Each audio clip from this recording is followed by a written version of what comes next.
नमस्कार, स्वागत है आपका पावर ब्रेकफास्ट में। आपके साथ मैं हूं नेहा आनंद। देख लेते हैं कि गुरुवार सुबह अंतर्राष्ट्रीय बाजारों से कैसे संकेत हैं। तो थोड़ी सुस्ती शुरुआत हमने एसजीएक्स निफ्टी में होती हुई देखी है। ऑलमोस्ट 50 अंकों की कमजोरी फिलहाल दिख रही है, लेकिन 18,400 के ऊपर ही एसजीएक्स निफ्टी अपने आप को टिकाए रखे हुए है। डाउ नैस्डैक फ्यूचर्स पर नजर डालें तो यहाँ पर हमने कुछ हरे निशान में शुरुआत होती हुई देखी। डाउ फ्यूचर्स इस समय 66 अंक ऊपर है, तो 40 अंकों की स्ट्रेंथ नैस्डैक फ्यूचर्स में दिख रही है। बाकी एशियन मार्केट्स में थोड़ी सुस्त सीमित दायरे की शुरुआत हुई है। और अगर कमोडिटी मार्केट की भी बात करें तो यहाँ पर भी हल्की सुस्ती ही छाई हुई है। डॉलर इंडेक्स एक दायरे में है, तो सोना, चांदी, कच्चा तेल ये भी एक छोटे दायरे में थोड़ा प्रेशर लेकर ही कर रहे हैं कारोबार। क्या कुछ हुआ है बीते सत्र में अंतर्राष्ट्रीय बाजारों में और किन ट्रिगर्स पर रखनी है नजर, इन सब पर बात करने के लिए मेरे सहयोगी दीपांशु मेरे साथ स्टूडियो में जुड़ चुके हैं। दीप, मॉर्निंग। कोई चिंता की तो बात नहीं है क्योंकि थोड़ी थोड़ी सुस्ती के साथ शुरुआत हुई है, but anything we should be concerned about? Absolutely not. कुछ ऐसी परेशानी की बात नहीं। आपने बिल्कुल ठीक कहा कि बहुत ही सुस्त आपको संकेत दिख रहे हैं और अक्रॉस एसेट क्लासेस एक बड़ी तेजी इक्विटी में ऑलरेडी हो चुकी है, तो वहां से अब बाजार संभलने की कोशिश कर रहे हैं। बहुत सारा डेटा पॉइंट आ रहा है, नेक्स्ट फेड बैठक पर भी अब फोकस शिफ्ट होते हुए दिख रहा है, तो उससे पहले बाजार स्टेबल है। अर्निंग्स भी खत्म हो गई हैं, नए ट्रिगर की ढूंढ की कोशिश जारी है इस समय बाजार में, और उससे पहले आप हल्की फुल्की गिरावट देख रहे हैं। कुछ बड़ा एक्शन नहीं हुआ है। एशिया के बाजार आज सुबह देखें तो कल 2 दिन की तेजी पर लगा break, and just an indication की कितने सुस्त हो गए हैं बाजार। डाउ पर कल पूरे दिन सिर्फ 225 अंकों की रेंज में कारोबार हुआ। 170 अंकों के बहुत ही सीमित दायरे में डाउ रहा, यानी कि आधे % का भी स्विंग आपने डाउ पर नहीं देखा है कल। और उसके बाद एंड ऑफ ट्रेड करीब 40 अंक नीचे बंद हुआ, तो कुछ खास वहां पर नहीं होते हुए देखा। आईटी और सेमीकंडक्टर शेयर्स में बिकवाली ज़्यादा हुई, और इसकी वजह से हमने देखा कि नैस्डैक करीब 1.5% नीचे बंद हुआ। थोड़ी स्मॉल कैप्स की पिटाई हुई है, जिसकी वजह से रसल 2000 2% नीचे बंद हुआ, बट कोई ऐसा बड़ा मूवमेंट आपको कल अमेरिकी बाजारों में नहीं आते हुए दिखाए। 10 साल की यील्ड इनफैक्ट फिसल कर 3.7% पर आ गई है, तो यहाँ से कोई परेशानी की बात नहीं है। डॉलर इंडेक्स की तो आपने ऑलरेडी बात करी, तो ऐसी कोई चिंता के या कोई वार्निंग संकेत आते हुए नहीं दिख रहे हैं। पर हाँ, आईटी सेमीकंडक्टर शेयर्स में थोड़ी गिरावट है, और उसमें वजह भी यह है कि माइक्रॉन, जो एक दिग्गज सेमीकंडक्टर बनाने वाली कंपनी है, इसने 2023 के लिए डिमांड आउटलुक घटाया है, अपना केपेक्स आउटलुक कम करा है, कहा है कि ग्लोबली स्लोडाउन आ रहा है और इन्हें 2023 में एक परेशानी वाला साल आते हुए दिख रहा है डिमांड की वजह से। तो इसका एक follow on effect across semiconductor और बाकी आईटी शेयर्स में आपने कल होते हुए देखा। साथ ही एक चीज और जिसकी वजह से आपको मूड थोड़ा बिगड़ते हुए दिखा है, टारगेट रिटेल दिग्गज है, इसके नतीजे आए थे और नतीजों के बाद शेयर 13% टूटा, क्योंकि इनकी सेल्स कम हुई है, मुनाफा आधा हो गया है, एंड मोर इंपॉर्टेंटली आगे के लिए इन्होंने गाइडेंस घटाई है। अब हम जानते हैं वॉलमार्ट के नतीजे आए थे, वॉलमार्ट 6% उछला था क्योंकि वॉलमार्ट ने गाइडेंस बढ़ाई थी। बाकी रिटेल कंपनीज के भी नतीजे अच्छे आ रहे हैं, बट टारगेट के नतीजे खराब आए हैं और इन्होंने गाइडेंस घटाई है, तो उसका आपने इंपैक्ट बनते हुए देखा। बाकी रिटेल स्टॉक्स भी कल गिरे थे, आज भी कुछ और रिटेल नंबर्स आने वाले हैं अर्निंग्स के लिहाज से, तो उस पर भी बाजार का फोकस रहेगा। बट ये अच्छा संकेत नहीं है, दिखा रहा है कि कहीं ना कहीं डिमांड डिस्ट्रक्शन हो रहा है। पर इसके सामने जो रिटेल बिक्री के आंकड़े आए अक्टूबर के, वो अच्छे रहे। 1.3% की बढ़त थी, बाजार का अनुमान 1 से 1.25% की ग्रोथ का था, तो रिटेल बिक्री अच्छी हो रही है। टारगेट के नतीजे खराब थे, अब देखते हैं बाजार इसको कैसे डाइजेस्ट करते हैं। पर दोनों फैक्टर्स पर कल बाजार ने रिएक्ट किया है। आज अगर आप देखेंगे तो हाउसिंग स्टार्ट्स, यानी कि नए घर कितने बन रहे हैं, उसका डेटा आएगा, and more importantly Fed chairman समेत कई सारे फेड के जो प्रेसिडेंट हैं वो पब्लिक बयान देने वाले हैं, तो बहुत सारी कमेंट्री आने वाली है बाजार के लिए, जिस पर आपको कल रिएक्शन बनते हुए दिख सकता है। तो नजर रखेंगे, कुछ 1-2 पॉइंटर्स हैं जहां पर बाजार रिएक्ट कर सकते हैं। यूरोप में आधे से 1% की गिरावट थी, कोई बड़ा मूव वहां पर नहीं है। आज यूके का बजट आएगा, इस पर नजर रहेगी। आशा करते हैं कि बाजार के लिए वॉलेटाइल नहीं बनते हुए दिखे। अब आते हैं करेंसी कमोडिटी स्पेस पर। डॉलर इंडेक्स 3 महीने के निचले स्तर के आसपास है, कुछ वहां पर बड़ा एक्शन आपको नहीं होते हुए दिख रहा है। सोना और चांदी दायरे में आपको दिख रहे हैं। कच्चा तेल, यहां पर आपने गिरावट देखी है, हालांकि यूएस के जो वीकली भंडार हैं वो गिर कर आए हैं, क्योंकि आगे चीन की मांग का डर लग रहा है। इनफैक्ट जेपी मॉर्गन ने तो चीन की ग्रोथ पर अनुमान घटाया भी है, तो थोड़ा वहां से कच्चे तेल पर दबाव बढ़ा है। दूसरा, एक हंगरी से पाइपलाइन है जो यूरोप को सप्लाई करती है ऑयल, वो थोड़े टाइम के लिए ठप हो गई थी, वहां से सप्लाईज अब नॉर्मलाइज हो गए, तो वहां का भी चिंता चली गई। तो कच्चे तेल में बड़ा एक्शन नहीं दिख रहा है आपको। बेस मेटल्स में कल बड़ी गिरावट आपने दिखी है, $300 कॉपर फिसला है, एंड मोर इंपॉर्टेंटली निकल 12% कल गिरा है। नॉट द फर्स्ट टाइम निकल में हम ऐसी वॉलेटिलिटी देख रहे हैं, पहले भी देख चुके हैं। रिसेंटली 12% इंट्राडे उछाल भी था, कल 12% की गिरावट आई। कुछ कॉन्ट्रैक्ट्स एक्सपायर हो रहे हैं, उसका भी आप इंपैक्ट देख रहे हैं। एग्री कमोडिटीज में भी सुस्ती थी, तो सुस्त माहौल है अक्रॉस एसेट क्लासेस। कुछ बड़े फैक्टर्स नहीं है, बट हाँ आज देखते हैं ये फेड की कमेंट्री और यूके का बजट, ये दोनों फैक्टर्स हैं जिस पर बाजार आपको थोड़ा रिएक्शन दिखा सकते हैं। चलिए, तो अभी तो माहौल ठीक ठाक ही लग रहा है, लेकिन अब जो 2 ट्रिगर्स का जिक्र दीप ने किया उस पे हमारे मार्केट्स गोइंग फॉरवर्ड कैसे रिएक्ट करते हैं, देखने वाली बात होगी। शुक्रिया दीप पूरी डिटेल्स रखने के लिए। चलिए आगे बढ़े, उससे पहले देख लेते हैं कि बुधवार को यानी कि कल संस्थागत निवेशकों की तरफ से प्रदर्शन कैसा रहा। तो हमने देखा था कि जो पिछला आंकड़ा था वो तो पूरी तरह से बिकवाली का था। कैश स्पेस में हाँ FIIs की तरफ से 386 करोड़ की बिकवाली देखने को मिली है, लेकिन FNO स्पेस में अच्छी खरीद का फिगर आया, 6100 करोड़ के पार रहा है। और घरेलू संस्थागत निवेशकों ने भी दमखम दिखाया, 1437 करोड़ की खरीद का आंकड़ा वहां पर भी आया है। अब जिस प्रकार के ग्लोबल संकेत मिल रहे हैं, हमारे मार्केट में क्या रणनीति अपनानी, इस पर बात करने के लिए जी बिजनेस के मैनेजिंग एडिटर अनिल सिंह भी हमारे साथ जुड़ चुके हैं।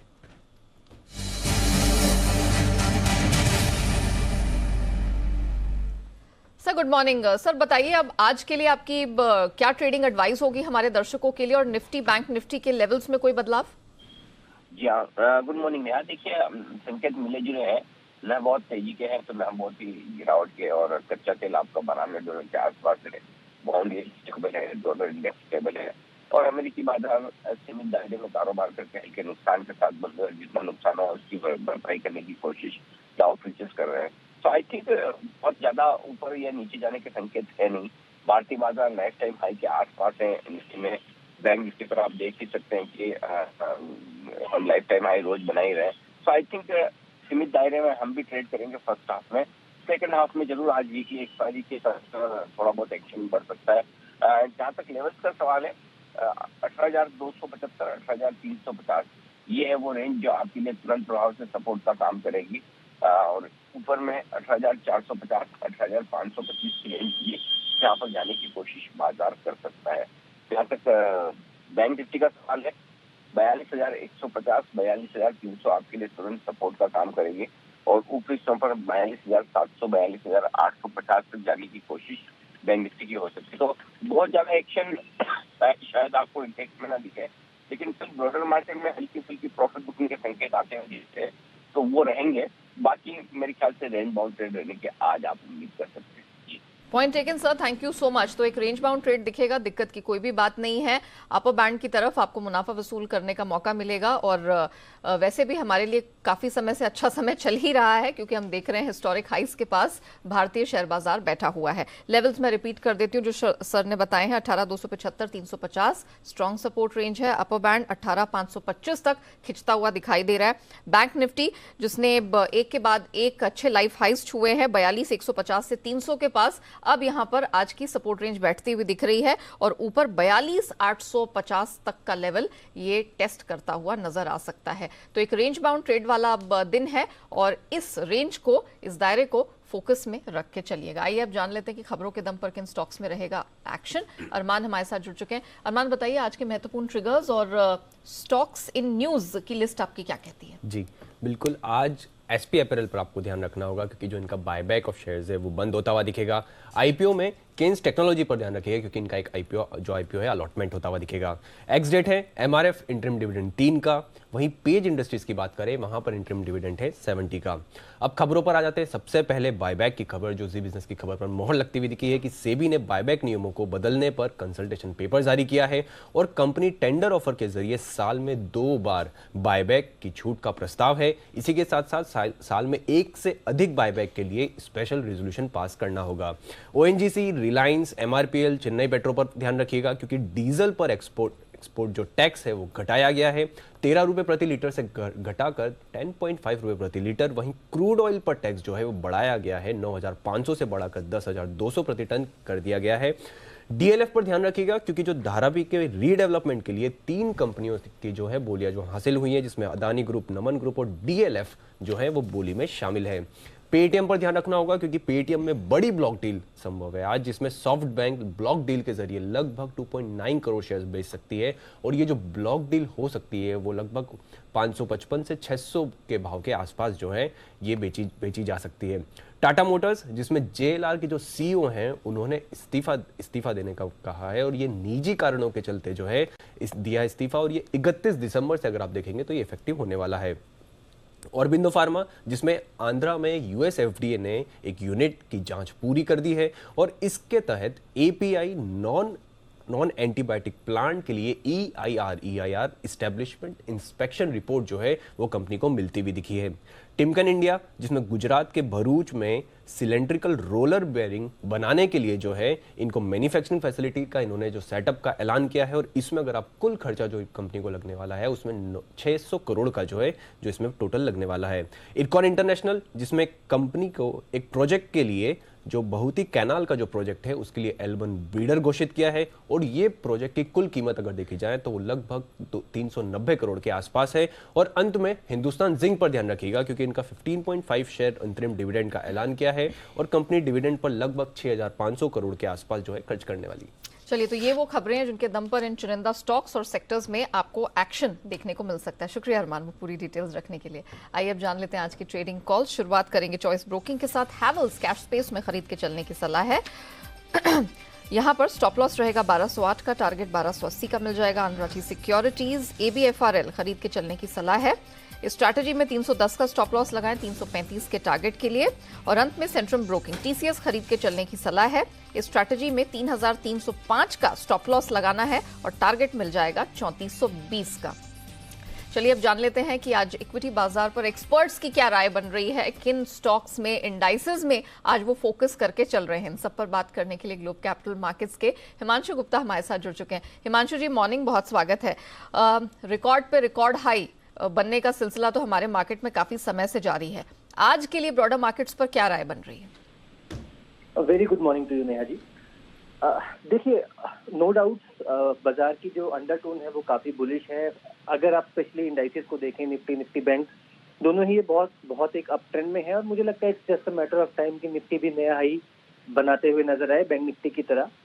कल के सेशन में थोड़ा सा हमने एक इंट्राडे वॉलेटिलिटी देखी। वीकली एक्सपायरी से पहले कई बार इस तरह का मूवमेंट देखने को मिलता है और यूएस मार्केट्स में कल जिस तरह के रिटेल सेल्स के आंकड़े आए और कुछ फेड मेंबर्स की जैसे कमेंट्री के बाद थोड़ा सा एक म्यूटेड सेशन देखने को मिला। मेरा ऐसा मानना है आज के सेशन में भी वीकली एक्सपायरी के चलते एक रेंज बाउंड बाजार देखने को मिल सकता है, लेकिन जो स्ट्रेटजी है वो मुझे लगता है कि अभी भी बाय ऑन डिप्स की रहनी चाहिए as far as indices are concern. तो निफ्टी में मुझे लगता है कि 18,400 के जस्ट नीचे 18,380 375 पर खरीदारी करके चला जा सकता है। 18,320 का एक स्टॉप लॉस लगाया जा सकता है जो कि कल इंट्राडे में जो मार्केट में स्विंग देखने को मिला था उसके लोज के नीचे का स्टॉप लॉस है। अपसाइड में 18,480 18,500 तक की मूव देखने को मिल सकती है। निफ्टी बैंक एक रिलेटिवली बेटर परफॉर्मर रहा है पिछले कुछ दिनों में। कल हमने देखा कि वॉलेटिलिटी के बावजूद यहाँ पर 42,500 के जो स्तर थे वो मोर और लेस होल्ड करते हुए नजर आए। सबसे ज्यादा पुट राइटिंग वहीं पर देखने को मिल रही है, तो मुझे लगता है कि यहाँ पर 42,450 480 एक अच्छा जोन है जहाँ पे खरीदारी करके चला जा सकता है 42,350 के स्टॉप लॉस के साथ। और अपसाइड में 42,600 42,700 तक का आज का टारगेट। लेकिन ओवरऑल मुझे लगता है कि 43,000 43,500 नियर टर्म में निफ्टी बैंक में लेवल्स आते हुए देखने को मिल सकते हैं। ओके, कोई स्टॉक स्पेसिफिक एक्शन? जी नेहा जी, तो कल हमने देखा कि एक private sector leading bank Kotak bank में एक मच अवेटेड ब्रेकआउट आता हुआ नजर आया।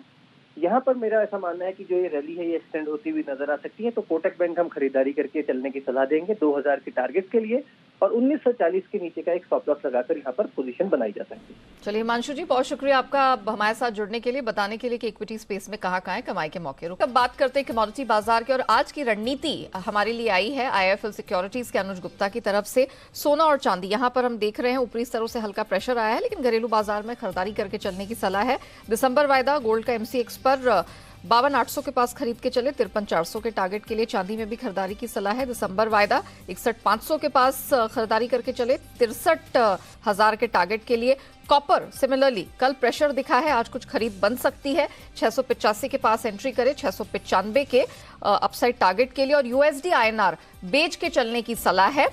₹81.70 के पास और नीचे 81 तक का टारगेट देखने को मिल सकता है। मतलब क्लियरली रुपए में आज कुछ स्ट्रेंथ की संभावनाएं नजर आ रही हैं।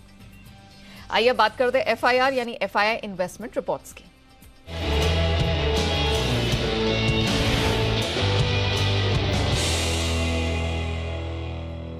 तो किन शेयरों पर FII ब्रोकरेजेस ने दर्ज किया FIR बताने के लिए कुशल हमारे साथ जुड़ चुके हैं। कुशल, मॉर्निंग, बताइए।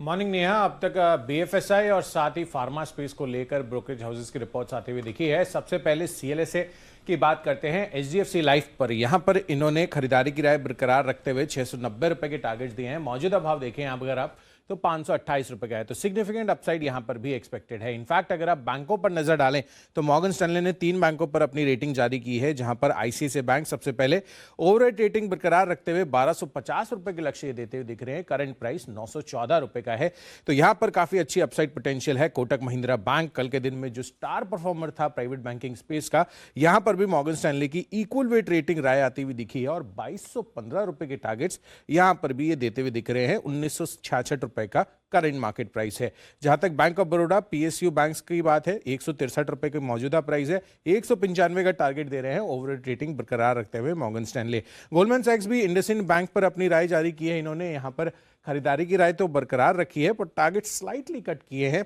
1389 से घटाकर 1377 के टारगेट्स ये देते हुए दिख रहे हैं। और अंत में मैक्वेरी की राय है। इंटरेस्टिंग रिपोर्ट है सन फार्मा पर, जहां पर आउट परफॉर्म की रेटिंग बरकरार रखते हुए 1140 रुपए के लक्ष्य इन्होंने रखे हैं। मौजूदा भाव 1019 रुपए का है। चलिए, धन्यवाद आपका कुशल, वो पूरी डिटेल्स दर्शकों के सामने रखने के लिए।